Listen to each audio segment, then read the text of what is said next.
I'm Kronicz, and this is Kristol from the most extreme wrestling. Yeah, kitty, go away. This is the August 8th, 2011 edition of Raw. That's right. Summerslam is this Sunday. That's right. This is the final Raw, for the final build for every match in the entire pay-per-view. That's right. So, what was your overall thought of Raw? Yeah. Like, you thought, I thought it was good. I thought it was a good addition. It was okay. At least they weren't adding like a million matches at the very last second. Well, this is true. First of all, we got the COO, Triple H, coming down to the ring. And what is he doing? He's building up somebody. He's like, somebody awesome is going to come, and they're great, and they're wonderful, and blah, blah, blah. Well, I mean, first of all, he's talking about... referee the match at SummerSlam, right? That's what he's talking about. Yeah, referee the main event between Cena, who's getting many boos in California. Many boos. And CM Punk getting a lot of cheers. Yes. So, and then everybody's thinking, I'm thinking, maybe it's The Rock. Maybe it's somebody cool. And he's like, ha, it's me. Which was kind of funny. And so, then he's like, and tonight we're going to have a contract signing about this match with Cena and CM Punk. And so, I'm like, of course this is going to be the main event. But since CM Punk's in it, you know it's going to be awesome, right? But for the rest of the night, we know that Cena and CM Punk, traditionally, as they always do, are going to have individual matches against other people. Right. So first of all, we get John Cena against his first... In the very first match, John Cena, this big guy, the main event level guy, this has been happening a lot lately, having main event matches, championship matches, and he's going to go against a guy that we've all forgotten about, Jack Swagger. The king of the I can't handle basic properties. Like at Money at the... Or not, WrestleMania or whatever it was. He was trying to unhook it. He couldn't do it. Took him forever. And the microphone fiasco. Oh, yeah, that was pretty bad. But anyways. This Kurt Angle ripoff has not been doing very good, and I've forgotten about him. Of course, there's so many people on Raw. And this is a bad guy on Raw, and there's like an overabundance of bad guys, it almost seems like. There is. But anyway, so they're coming in the ring, and Cena and Triple H have words. Oh, yeah, like... The announcers are going, they're talking and they're like, oh, I want this match to be for reals. I don't want, stuff to get screwed up. I want to have a good contest with CM Punk. Yeah, it's kind of strange, whatever, trying to build up the realism just in the littlest spots, trying to throw it in there. How did you feel about this match? Because for me, I thought it was kind of clunky. I thought it was kind of... I liked the part where Cena... Like, they were trying to do the thing where they throw him and they run into the turnbuckle. Yeah, he Irish whipped him into the turnbuckle. But instead, like, it was really awkwardly done, and basically what happened is Cena, like, jogged himself into the turnbuckle and then fell over. Because I think Swagger screwed something up, I'm sure. But that's what always happens. No, but usually there's somebody there, like, throwing them, and this time it was like, he kind of threw him, and then... he kind of fell kind of insane. He was like, and then he was like, smack. I think it was just really awkward and weird. I just think it was the whole match was just kind of... I didn't like it. It was stupid because we all knew Cena was going to win, and I don't like Jack Swagger, so I don't know. Yeah, and I mean, it's not like we can expect all this amateur wrestling out of John Cena, which Jack Swagger can do. And it's kind of interesting because Jack Swagger's from Oklahoma, and so is JR, and JR was doing the commentary. But... didn't really notice him that much. I noticed that he did say barbecue a few times and said his little catchphrases, but where's the fire, man? But anyways. Missing all that. So then we have... Backstage segment. Backstage, we have the Del Rio promo. He's like, I'm going to fight Punk and win and blah, blah. And then we have the recap of the, say it, the Death Water Bottle. Oh, yeah. You got to say it in your voice. Oh, you brought one, dude? Yeah. Death Water Bottle. Anyway, so we have a recap of that. This one's already been used. You see all the liquid is gone. Yeah, it's kind of dirty looking, too. Yeah, I mean, the damage it does. And so then Truth is asked, Truth backstage is asked, why are you going off on John Morrison? He's your buddy. He's your pal, man. Talking about R-Truth? Yeah, and R-Truth's like, and why is the sky blue? And why does it rain? And why are there spiders? And did you ask me why I hate spiders? My grandma used to make a spider stew, and he like goes on this thing, It was actually pretty funny. You know what he is? Because then he's like, I'm going to squish the spider, John Morrison, and that was like the end. What is he?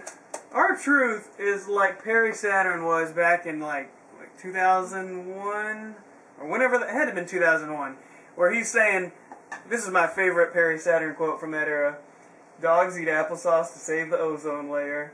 You're welcome." It's my favorite. But that's basically what he's doing. He's playing like insane, except this is way better and way higher caliber, and, you know, hopefully R-Truth won't disappear from doing drugs and then resurface like 10 years later. So true. So then what's next? What's next? We got the Miz versus Rey Mysterio, but wait! Because Rey Mysterio's coming out with his pudgy self, still got his shirt on, thank God, because he's gained a lot of weight. I mean, what happened, dude? I swear, like in 2 weeks, you gained like 30 pounds. You have got pudge hanging over those tights, and you wear baggy tights, so it's really bad. You know, I can understand when you got really, really tight tights, but he's got the loose tights, and he's got the pudge hanging. Not cool, man. What, you just not care anymore? I just don't understand that. He's just old. But it happened so fast. But he's like coming to the ring, Boudica, Boudica, and then he gets hit in the back of the head. The little triangle thing that holds the WWE logo up on the entranceway, the solid steel. Smash, smash. He just beats up into it, and he's just like, ugh. And then, so he the Miz, the Miz ambushes and beats the crap out of him. And Michael Cole is like, golly, Miz, why did you do that? Even I think that's bad. See, I thought this was interesting because you had to have Michael Cole get in the ring to establish that, yes, the Miz is a heel. And he had to have him beat him up because it seems like the fans have been kind of like, you know, cheering him and like way too much and like not realizing that he's a heel. I don't know, it didn't seem like they're pushing the heel as much. Not like they do with Del Rio and, you know, other people. But the Miz is always like kind of so likable, you know, even though he's such a jerk. And, you know, beating up Rey Mysterio is instantly getting a heat. And then right after that, getting interviewed by Michael Cole is just, alright, this guy is totally... It's like kicking the fat short kids on the playground, yes. Sorry. Did you beat up little fat kids when you were... No. I was just saying, it was like that. It's like the big strong kid beating up the little fat kid. Oh, because he's got little pudge now. Yeah, haha, it was a joke. Anyways, so Cole's like, Miz, why? And Miz is like, well, people gotta pay attention to me because I'm awesome, and I don't even know what I'm doing at SummerSlam, and this is crap, you know? It's like, I should be in the main event title picture. What is up with this? Everybody's talking about The Rock. They're talking about Cena. They're talking about CM Punk. And so it was just kind of the same old, And then Triple H is like, no, we're not going to have this forfeit crap. Ray's not going to forfeit to you. Notice this. They had a messenger, the referee, come out and relay this information. Now we know for absolutely, positively for sure that the anonymous general manager is gone because that would have been handled by the anonymous... Ding. That's true. He's gone. So it's gone. Instead. I didn't even think about it. I forgot about it. It has been written off. It's always going to be a mystery, apparently, until it happens to be needed again or whatever. But anyway, so they're like, we're going to have a new match right now against Kofi Kingston. I know, I thought it was going to be like a big, dominating, going to destroy you kind of thing. But no, it was Kofi, but that's cool. I wanted to see Kofi. Yeah, and it was a pretty good match. It had some good spots. It seemed kind of long, though, to me. They had this springboard crossbody or whatever that was amazing, going on the highlight reel. It was pretty cool. But I think, like, Miz ended up winning. But I think, like, this is just me. I think the Miz hurt his neck, like, at the end. Because... I think he was just doing an excellent job of selling. I don't know, though. Like, this is why I think that. Because, like, usually when the injury is fake, the announcers are like, check out the injury. This definitely hurt. And, like, they weren't doing that. Yeah, well... And then, like, he just, like he fell and he got up and he was kind of, like, rubbing his neck. Like, ow, that kind of hurt. Yeah, but the announcers have a job of... I know, look, I'm telling my theory. Anyways, and then he, like, went out, and he went to the entrance ramp, and he did this thing where he puts his head back, and then he was kind of like, that hurt. So, I don't know, I thought he hurt his neck, and I was thinking it wasn't fake, just because the announcers weren't like, this is clearly a neck injury. Alright, well, let me chime in with my stuff. Okay, now you can chime in. It's very simple to explain this. The announcers were just very busy with what they were doing, telling the story and finishing up the match, wrapping everything up so they can go to the next segment. And he was just doing an excellent job of selling. I don't think he hurt his neck at all. Alright, well, we'll find out. We'll find out. So anyways, there's a Punk interview, and Punk is like, I think that Triple H needs to keep his big fat nose out of our stuff. Did he really say big fat nose? He said big nose. I think. I didn't remember him saying nothing about noses. He definitely said keep his nose out. Like, he said it like 3 times. Yeah. But anyways, out of the match, he's not surprised that he's in the match because he has this ginormous ego and blah, blah, blah, blah, blah. That goes on. And then he's about to have his match with Del Rio. The Money in the Bank for the Raw side. The Raw Money in the Bank winner. We must remember that. He's Raw Money in the Bank. He could come in and win at any time. But hold on. You go ahead and talk. I gotta add a note. I just thought of this. Gotta add a note. Just go ahead. Alright, but anyways, big surprise, Punk wins. Whatever. Then we have the Divas match, which is Eve versus Beth Phoenix. I enjoyed the match. It was a continuation of the Beth Phoenix storyline with her, you know, kicking all the little You know what I noticed about that match? bimbos' butts and everything. What? I had my eye right here on the boobage area because it was about to pop out and I was completely dead set focused. What? By the way, you were so in trouble for the Melina video. What? Yeah, Anyways, that was a side note. Moving on, I liked it because, like I said, it furthered that storyline. Beth Phoenix won again. She totally, like, knocked out Eve.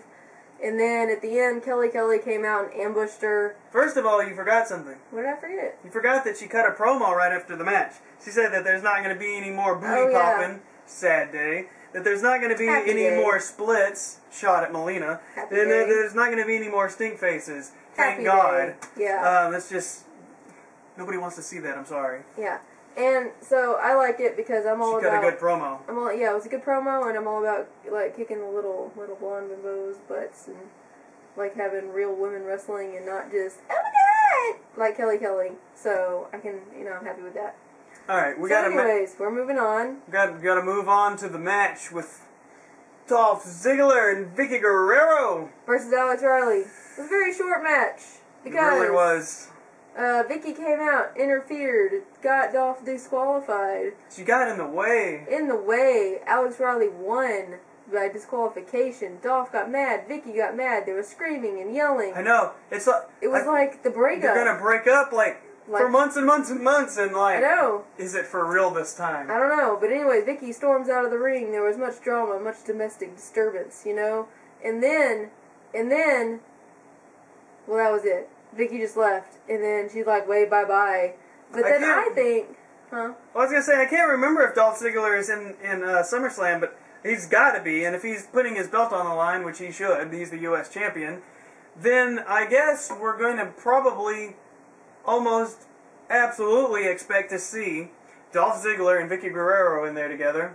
He's got his belt. They're having the match. She cost him the title, and then he's super angry.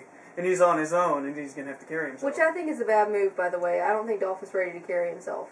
I think... He has no charisma. I think he has proper motivation with everyone getting fired and everything, and then plus, like, the added, like, I'm all on my own now. Which, by the way, the only reason he was on the not fired list is because he was with Vicky. I think that's the only thing that saved his ass from getting fired. You're telling me he's on the level of those guys that got fired, like Kozlov and David Hart Smith? Well, he might be, like, right above him. What? He's not far. He's the U.S. champion. He doesn't do anything. He's on Raw every week. He has no gimmick. He's Dolph Ziggler. He's the new Mr. Perfect. He's got new... How is he the new Mr. Perfect when Mr. Perfect had cool stuff that he did to show that he was perfect? Like the gum thing and the pencil thing. Like, he had all these things that he did that was part of his gimmick. And Dolph has... he's got new music. Vicky? He's not as good as Mr. Perfect because Mr. Perfect was perfect. Then quit saying he's the new Mr. Perfect. But he is the new Mr. Perfect because Mr. Perfect is not alive anymore.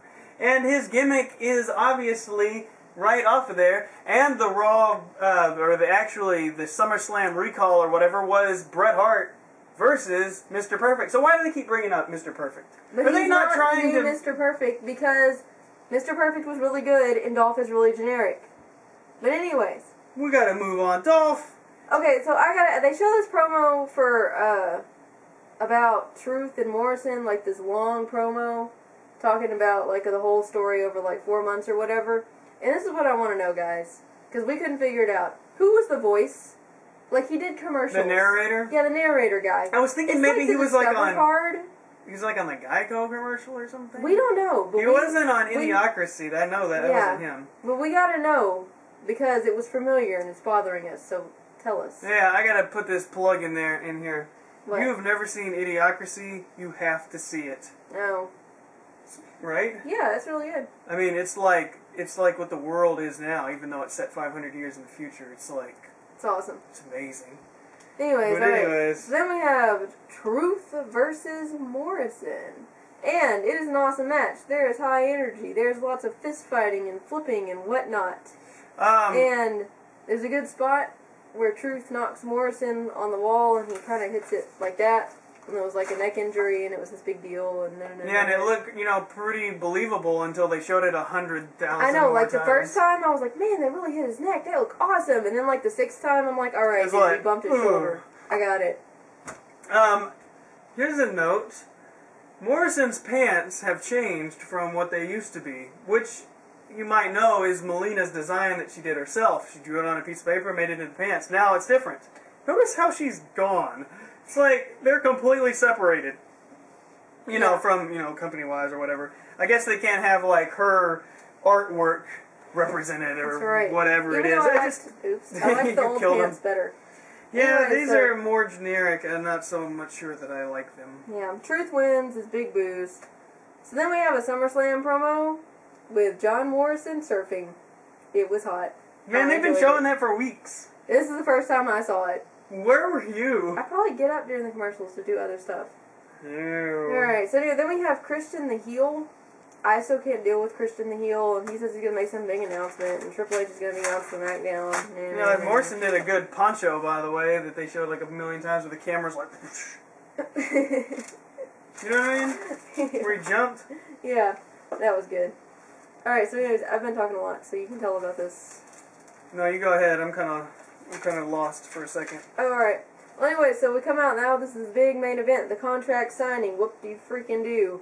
So we have Laryngitis and Triple H come out, and Punk and Cena come out, and I still don't get this. Why are we signing a contract? We don't have to sign a contract for any other matches, so I'm sitting here thinking this in my head.